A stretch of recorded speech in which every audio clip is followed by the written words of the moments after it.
झूरी के पास दो बैल थे। उनके नाम थे हीरा और मोती। दोनों में बहुत प्यार था। वे नांद में एक साथ मुंह डालते और एक साथ बाहर निकालते। झूरी भी उनके चारे पानी का बड़ा ध्यान रखता। वह उन्हें कभी मारता पीटता नहीं था। इस कारण दोनों बैल भी झूरी को बहुत प्यार करते थे। एक बार झूरी की पत्नी का भाई गया दोनों बैलों को अपने साथ ले जाने को आया। जब साथ ले जाने लगा तो बैलों को बड़ा आश्चर्य हुआ कि उन्हें क्यों और कहां लिए जा रहा है। रास्ते में उन्होंने उसे बहुत तंग किया।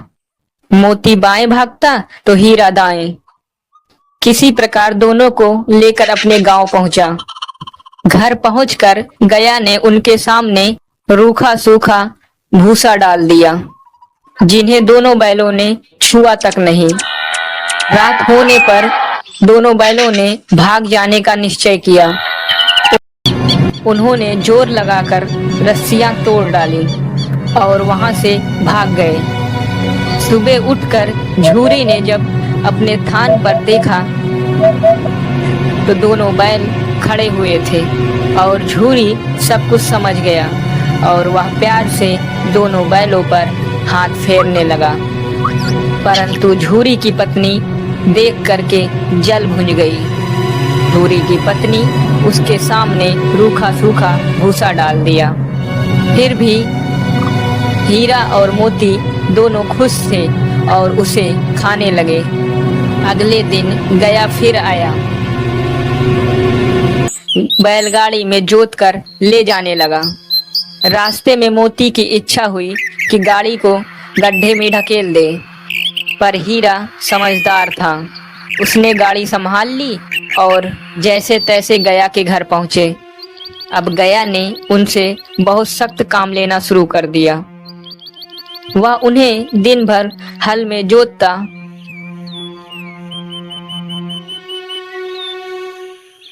और जब तक उन्हें मारता पीटता। वे लाचार निगाहों से एक दूसरे को देखते। गया के घर में एक छोटी सी लड़की रहती थी। वह बैलों की दुर्दशा देखती तो उसे बहुत बुरा लगता। वह रात को चुपके से रोटी खिलाती। दोनों बैल उस बच्ची के प्यार के सामने अपमान और मार को सहते रहे। एक दिन मोती रस्सी तोड़ने का प्रयास कर रहा था और तभी वह लड़की वहां आई और दोनों बैलों को रस्सी से खोल दिया। दोनों वहां से भाग निकले। थोड़ी देर बाद जब गया को पता चला, वह भी उनके पीछे दौड़ा, पर वह उन्हें पकड़ ना सका। अब हीरा और मोती दोनों आजाद थे। रास्ते में उन्हें एक सांड मिला। वह उनकी ओर लपका।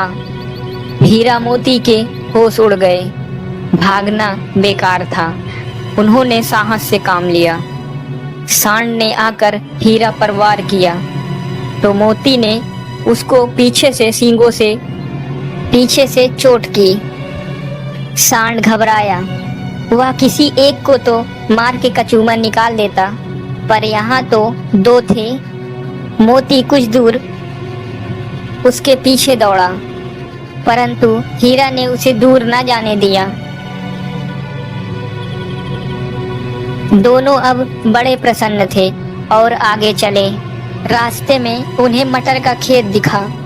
दोनों को भूख तो लग ही रही थी। हरी हरी मटर देखकर उनकी भूख और तेज हो गई। वो खेत में घुस गए मटर खाने। अभी पेट भरा भी न था कि तभी खेत के रखवाले ने उन्हें देख लिया। उन्होंने उसे चारों तरफ से घेर कर पकड़ लिया और कांजी हाउस में बंद करा दिया। हीरा और मोती ने देखा कि कांजी हाउस में और भी कई जानवर थे। भैंसे, घोड़े, गधे, बकरियां आदि सब के सब कमजोर और दुबले पतले थे। और वहाँ पर किसी के लिए न चारे का प्रबंध था और न पानी का। उन्होंने सोचा, यहाँ कहाँ आ फंसे। रात हुई। मोती ने हीरा से कहा, अगर दीवार तोड़ दी जाए तो बाहर निकलना आसान हो जाएगा। उसने सींगों से दीवार गिराने का प्रयत्न किया।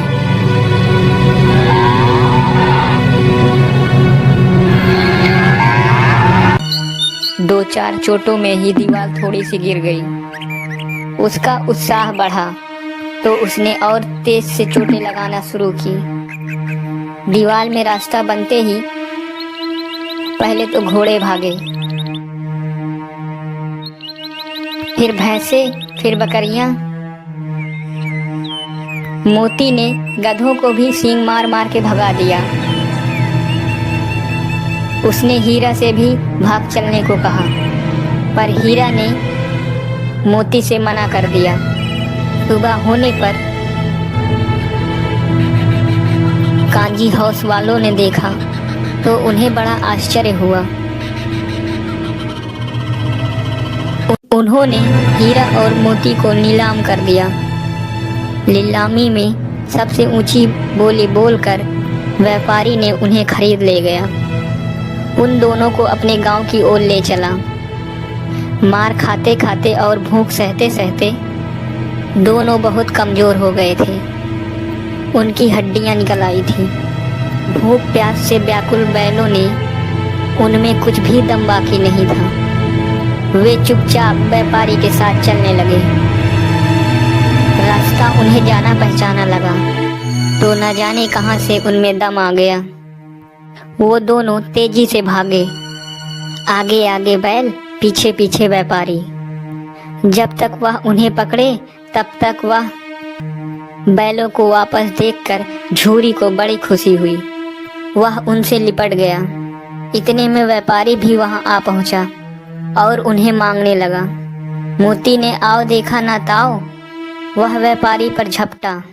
व्यापारी जान बचाकर वहां से भागा। झूरी की पत्नी भी वहां आ गई और ने दोनों बैलों के माथे चूम लिए। हमें जानवरों से भी प्यार करना चाहिए। कहानी यहीं समाप्त होती।